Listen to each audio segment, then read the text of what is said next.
Welcome to The Explainer. Today, we're diving into a radical new lens on reality, and it's going to require us to completely shift our perspective. I want you to set aside the usual idea of the universe being made up of bouncing physical particles or bending fabrics. Instead, what if our universe is actually a dual-layer computing system? What if all of physics is literally just the rendered output of underlying mathematical code? Well, we're going to explore exactly that through a groundbreaking framework called Logos field theory. It takes the incredibly deep mathematics of the Adelic Langlands Program and applies it directly to quantum physics and cosmology. Here's a quick roadmap for our tour of the universe's system architecture today. We'll start with Section 1, the universe as code. Then Section 2, the cosmic thermostat. Section 3, calculating vacuum energy. Section 4, enforcing macro-causality. And finally, Section 5, resolving infinite loops. All right, let's jump straight into Section 1, the universe as code. To really wrap our heads around Logos field theory, we first have to throw out the idea that spacetime stability is just some lucky, delicate balance of physical forces like gravity and electromagnetism. Actually, if you look at the right side of this diagram, you'll see spacetime stability is treated as a global arithmetic equilibrium. And this equilibrium is strictly enforced by a foundational structure in number theory known as the Adel ring. So think of it like this. We have a continuous wave acting as a render at the top, which is supported by layered, discrete code blocks at the bottom. This right here is our mathematical foundation. Point your attention to that top layer for a second. That smooth topographical grid represents the Archimedean infinity place. Mathematically, we denote that as V equals infinity. That is our observable, four-dimensional physical universe. It's the continuous geometric interface we actually live in. But now, look below the dashed line, at the non-Archimedean finite prime places, where V equals P. This is the global arithmetic code block. It's essentially storing discrete quantum information in p-adic valuation layers. So our physical reality is simply a projection rolling up from this hidden, mathematical level. So the crucial takeaway here is this absolute mathematical contrast. We physically experience this smooth, continuous 4D geometric render up at V equals infinity. But the actual heavy lifting, the quantum information processing, that is all stored in discrete, hidden layers dictated by prime numbers down at V equals P.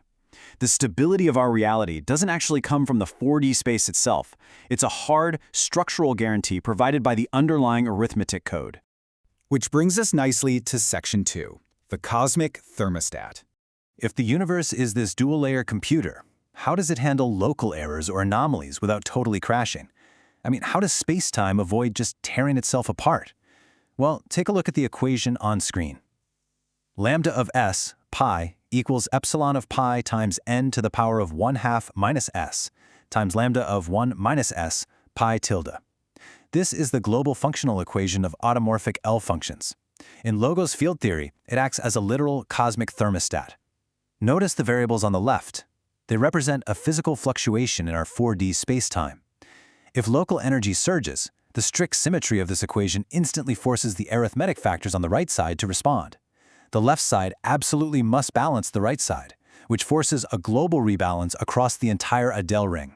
So, translated into physical terms, what does this mean? It means this global functional equation acts as an uninterceptable cosmic thermostat. Whenever a pocket of energy gets way too dense or some quantum anomaly threatens to rip the fabric of space, this rigid mathematical symmetry immediately steps in. It prevents a tarry spacetime by instantly distributing that mathematical load safely across the underlying prime fields. It's built-in structural protection.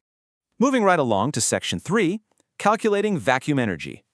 Now, this framework doesn't just keep things stable. It actually solves one of the biggest, most glaring embarrassments in modern physics. In standard quantum field theory, when you calculate the vacuum energy of the universe, you get an error of 122 orders of magnitude.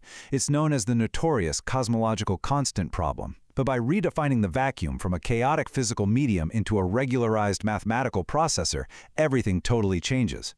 Look at Tate's global zeta integral here. Instead of summing up fluctuating, unconstrained continuous modes to get some infinite, completely wrong number, this integral factorizes the calculation. It processes the continuous gamma function, which is our 4D render, and multiplies it by an infinite product of discrete p-adic integrals. Those discrete prime structures act exactly like a sieve. They sift out the infinite noise by bounding the high frequencies safely inside p-adic layers, completely preventing those massive ultraviolet divergences. Let's trace how this builds into an actual physical metric because it is a truly elegant mathematical progression. Step 1 synthesizes all those local prime fields into the completed Riemann zeta function. Then in step 2, we apply spectral regularization by evaluating this function precisely at its first non-trivial critical zero, which is roughly 14.13. Step 3 translates this into a base arithmetic resonance, yielding a raw vacuum brick of 62.5 giga-electron volts. Finally, in step 4, this raw mathematical data is attenuated into our 4D rendering by a scale factor driven by the inverse fine structure constant, roughly 137. And when you run that exact 4-step arithmetic pipeline, it compiles an effective mass footprint of exactly 1.28 GeV. This isn't just some random output. This number perfectly aligns with the energy scale of the charm quark and the core stability mass of standard baryonic matter. It is absolutely incredible to realize that we just mathematically derived the vacuum mass footprint using pure number theory, completely bypassing that 122 orders of magnitude error of standard physics. Let's shift gears to Section 4, Enforcing Macro-Causality. Now that we have stable matter, what happens when it actually starts moving? How does the universe mathematically enforce rules like the speed of light to prevent crazy paradoxes? Well, notice the seesaw graphic we have here. This represents the global product formula. The product over all places v of the absolute value of x sub v equals exactly 1. In this framework, this is the definitive conservation law. If an object undergoes a massive continuous coordinate shift in our 4D universe, meaning it accelerates incredibly fast, the Archimedean side expands toward infinity. But because this entire equation must always equal exactly 1, the discrete, non-Archimedean product of the primes on the other side is violently forced to collapse towards 0. It is an inescapable mathematical seesaw. This table beautifully maps out the real-world consequences of that seesaw. When you attempt to accelerate an object to light speed physically, the universe enforces a limit mathematically. That Paddock grid compression manifests physically as relativistic inertia. Mathematically, it causes something called the Swan conductor to spike, which generates an infinite topological drag. And what if you tried to force a causal breach, like sending a signal faster than light?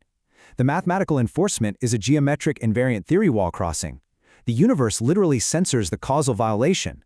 The mathematical functions responsible for rendering those localized waves simply collapse to 0, dissolving the state completely back into the non-local background. Finally, let's wrap up with Section 5, Resolving Infinite Loops. So, we know the speed limit is mathematically enforced. But what if there is a severe structural failure, like a singularity or an infinite topological loop where energy just circles endlessly? To fix a divergent, infinite energy loop in our 4D spacetime, the universe routes the error to a highly specialized drain on the ideal ring called a Wieferich Adelic sink. Draw your attention to the exponent difference in the two equations here. A standard prime has a flat constraint, modulo p. But a rare Wieferich prime is perfectly flat at a quadratic level, modulo p squared. In the arithmetic topology, that squared exponent creates an incredibly deep p-adic gravitational well, basically a cosmic sinkhole for errors. Tracing the mechanics here, we can see exactly how the anomaly gets neutralized. As the infinite loop energy threatens to destabilize the 4D interface, the forced compression from the product formula pulls the loop into equation 1, the moduli lift. Here, the matrix elements are forced into a higher congruent subgroup, acting literally like a mathematical sponge. Then, moving over to equation 2, the topological filter introduces a phase-shifting denominator. The pole of the continuous divergence perfectly matches the 0 of this new denominator. The loop is mathematically stripped of its wave parameters, completely neutralized, and stored away as safe, discrete, error-correcting data. And this brilliantly illustrates the entire unified architecture of the spacetime stability engine. The cosmic thermostat balances the local fluctuations. The vacuum regularization compiles the baseline physical mass. The macro-causality equation strictly enforces our speed limits, and the anomaly sinks quench any infinite loops or singularities. It's 4 distinct mathematical mechanisms working in perfect concert to render a safe, continuous reality for us to experience. As the quote on the slide perfectly summarizes, space and time are not fundamental fabrics. They are the rendered output of a self-correcting arithmetic balance sheet. It really makes you wonder, if the very fabric of our spacetime and the speed of light are simply expressions of prime numbers and rigid equations, what other great unsolved mysteries of the physical universe are secretly just waiting to be solved by pure arithmetic? Think about that for a while. Keep learning and keep questioning.